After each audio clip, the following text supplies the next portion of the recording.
Hello, hi guys!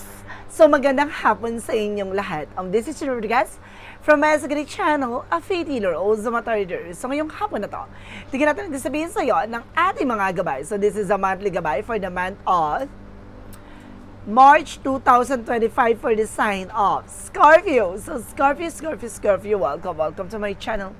Ano kayang messages, advices, and spirit guides ang ating masasagot for today's video? Kanino kayang energy or kaganapan sa buhay ng mga Scorpio signs ang ating makakilap? So guys, this reading is a journey din lamang hindi lahat makaka-resonate. Kunin lamang po makaka-relate sa inyo. And comment down below kung kaninong energy ang ating nasagot. Because don't forget to like and subscribe my channel and hit notification bell for more videos update. Maraming salamat po sa mga walang sawang pagsuporta sa aking channel, lalo na ang hindi nag-skip ng ads. Naway pagpalain kayo ng Diyos at may kapal, siksik, liglig, nag-uumapaw na biyayang manumbalik sa inyo. So let's see guys, what is the messages, advice sa iyo ng ating angel spirit for the sign of Scorpio. So let's see and watch this.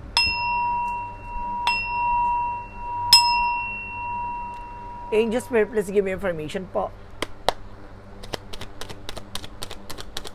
Ano kayong gusto sabihin sa inyo ng ating mga gabay, guys? And there's something for card, a revert, no? There's something, a new beginning coming in for you. There's something na magdadala sa inyo ng bagong eksena. And there's a Four of Pentacles, protect your power, protect your energy, protection at pangalagaan mo yung sarili mo, even your territory, even your love life, no? Even your finances. And there's the King of Swords. Now, there's something stop the pattern. Putulin mo yung mga bagay na walang kaugnayan sa'yo. Yung mga bagay na hindi magsiserve sa'yo. No? Or either na nakakasira sa lahat ng plano mo. Putulin mo na raw. No? Additional messages with an angel spirit. And there's a Two of Wands by choices. No? Piliin mo lang yung mga taong pakikisamahan mo. There's something to choose wisely. No? And there's something to choose an opportunity na kayang-kaya mo lang i-manage. Kayang-kaya mo kontrolin. And there's something that Three of Pentacles, collaborate clearly. So, kailangan makipag-communicate ka na maayos, no? Kailangan makipag-usap ka ng maayos. There's something unity again, no? There's something unity about sa trabaho, na kailangan may pagkakaisa, hindi pwedeng, hindi ka nakikipag-cooperate. And there's something that Four of Wands, celebration. Now, there's a lot of celebration coming in for you.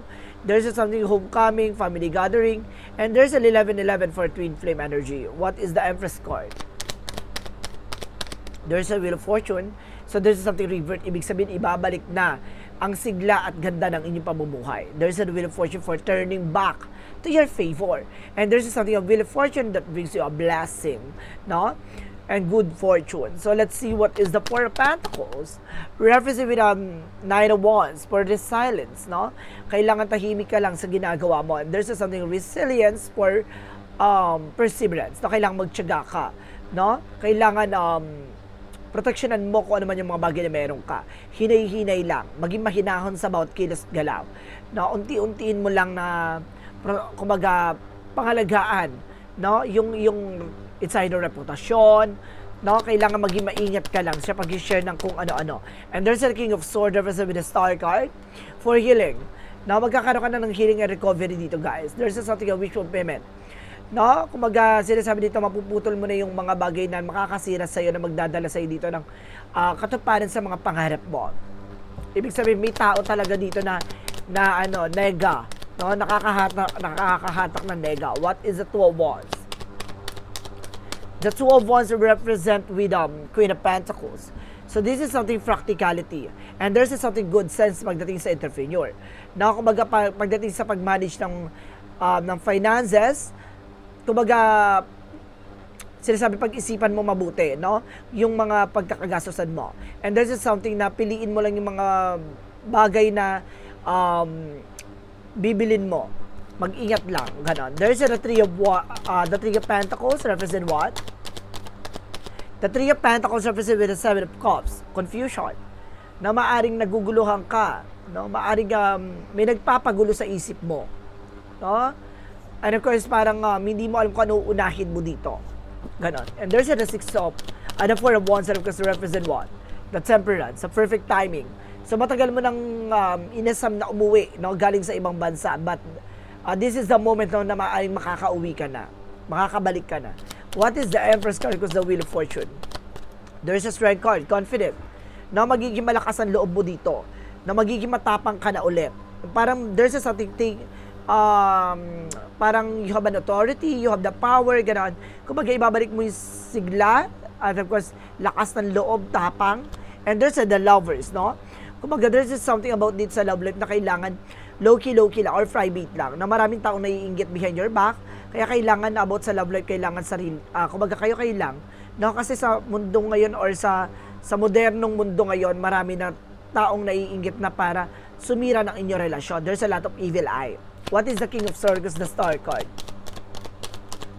So this is the Two of Swords. So this is something decision. Na kailangan mo na mag-decision dito na may kailangan kang alisin, no? May kailangan kang putulin na para totally kang makarecover. What is the Two of Wands? The Queen of Pentacles.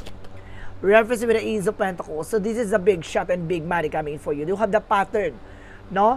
And you have the Star na para makarating, no, sa tuktok ng tagumpay.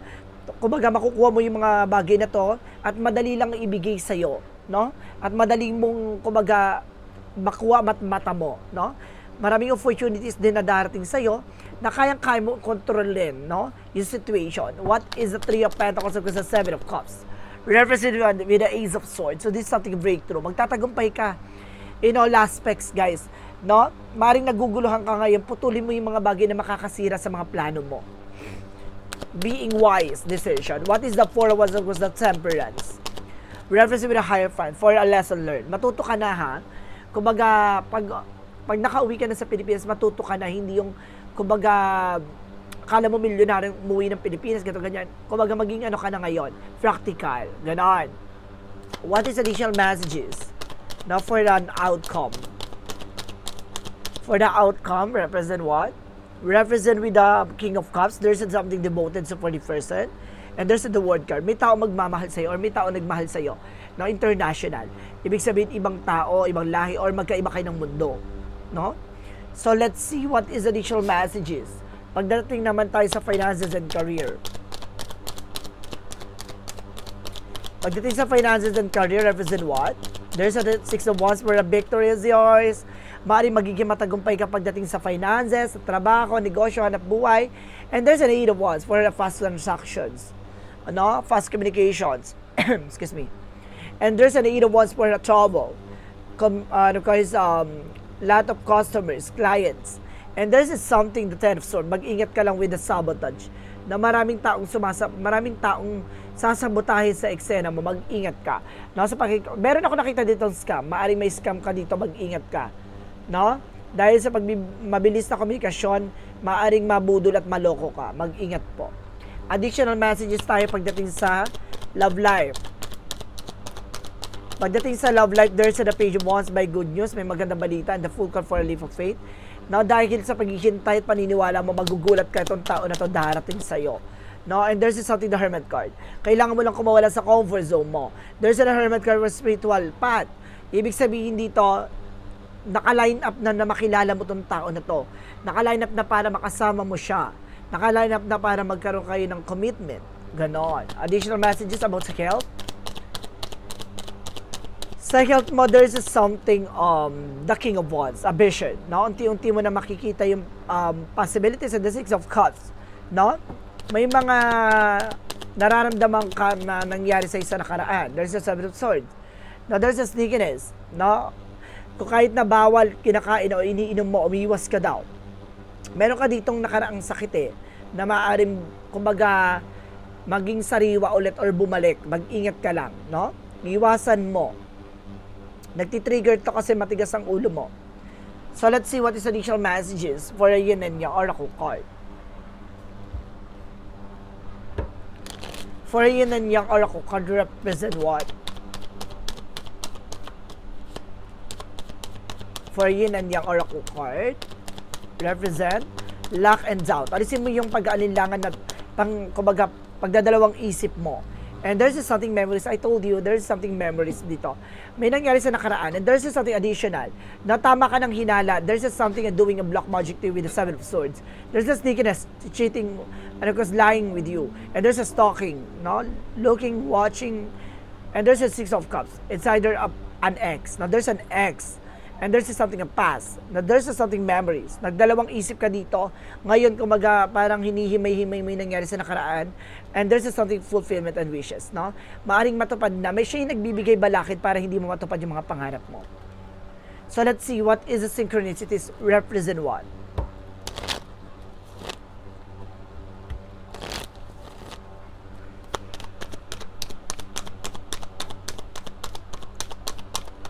And there's a storyteller. See?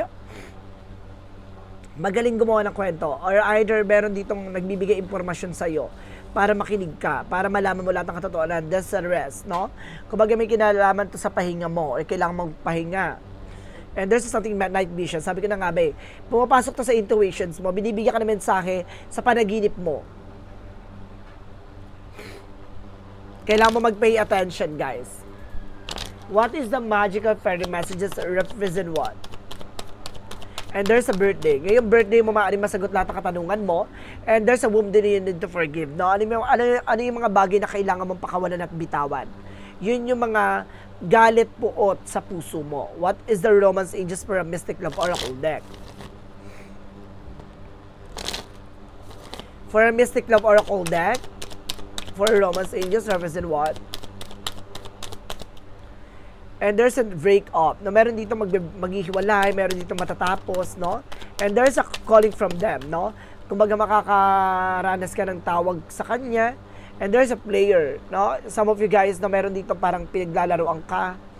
And there's something fear and afraid, no? Natatakot ka, may pangamba ka dito, and there's something home foundation. Pero sinasabi dito, napakatibay at napakalakas ng pundasyon mo, no? Sa iyong pagsasama sa iyong relasyon, sa iyong pamilya. Ang daming energy, guys. Some of you meron ditong hiwalay, there's a separations. Meron naman dito may long-term relationship, and there's something a single, and there's something a marriage. Ang daming energy, my goodness.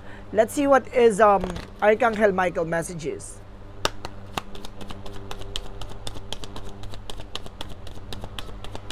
What is Archangel Michael messages? And guarded and protected, no? Sa protektado ka at ginagabayan ka ng ating angel spirit. And there's a pay attention to your dreams. I told you, di ba? This is something, pay attention to your dreams. Ibig sabihin, meron kang panaginip talaga. Doon niya pinapasok lahat ng mga kumbaga, synchronicities, signs. No?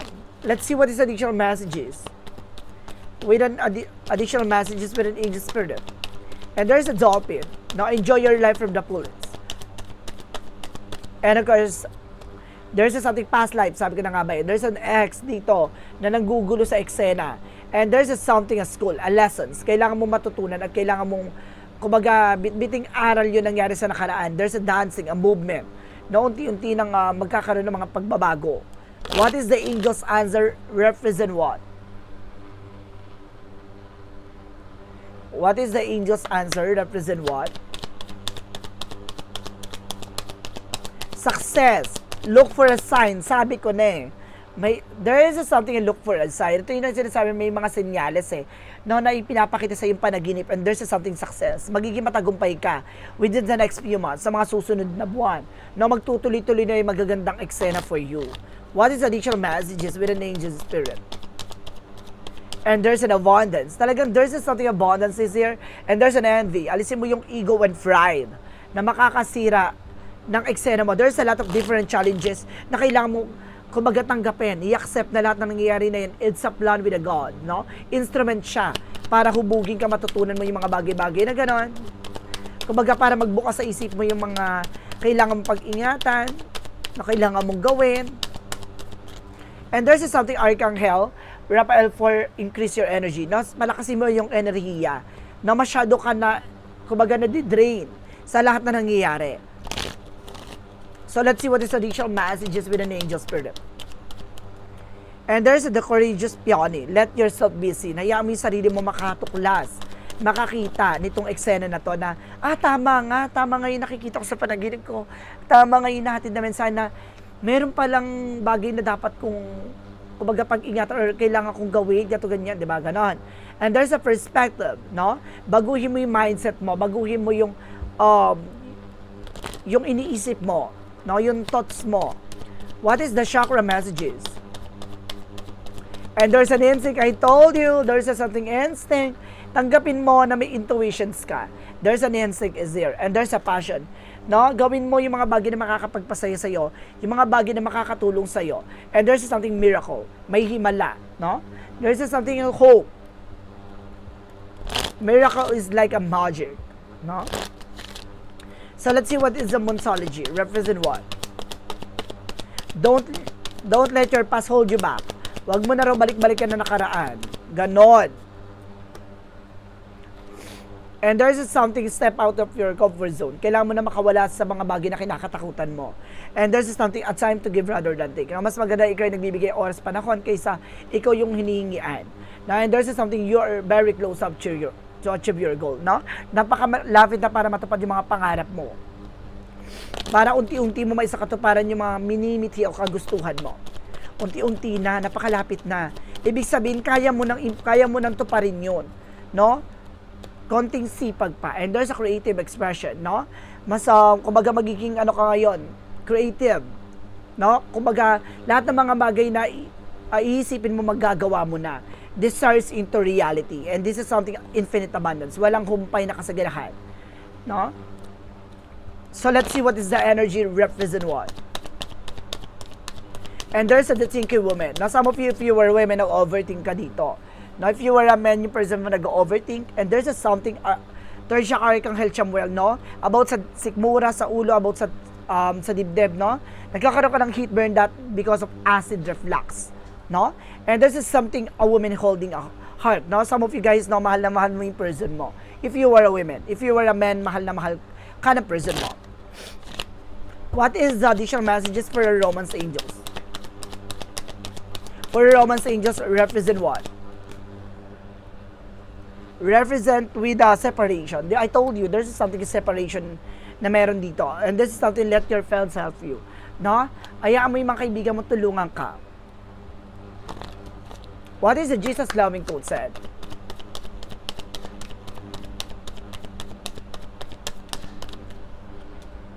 Come to me, all you that labor and heavy laden, and I will give you the rest. So see, kumbaga sinasabi dito, pakawalan mo, bitawan mo yung mga nagbibigay bigat, no, sa iyong puso at sa iyong isipan.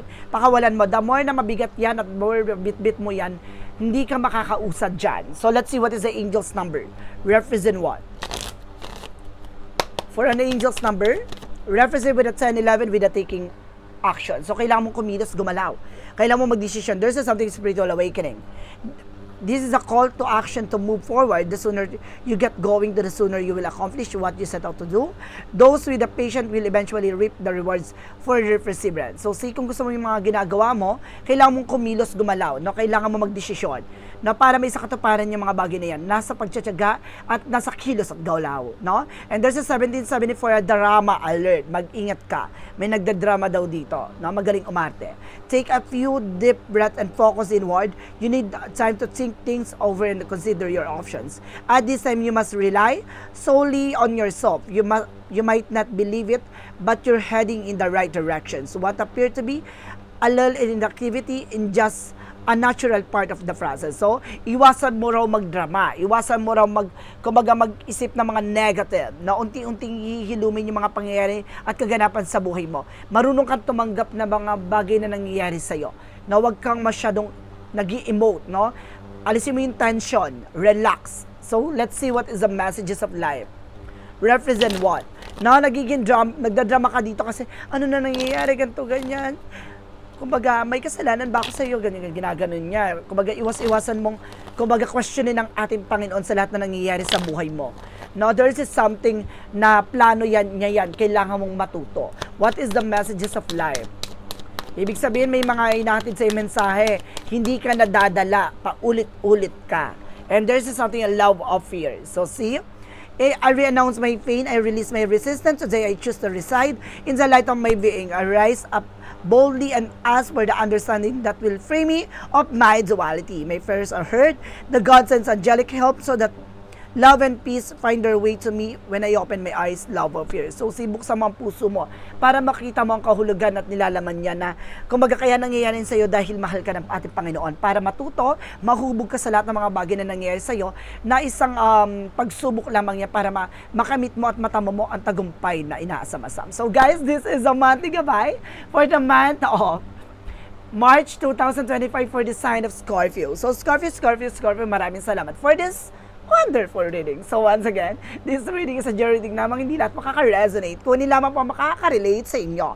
And comment down below kung kaninong energy ang ating nasagap. Because don't forget to like and subscribe my channel and hit notification bell for more videos update ko. So maraming salamat po sa mga walang sawang pag-suporta sa aking channel, lalo-lalo na ang hindi nag-i-skip ng ads away, pagpalain kayo ng Diyos at may kapal-siglig na gumapaw na biyayang manumbalik sa inyo at maraming salamat and see you in the next video. Bye-bye and babush!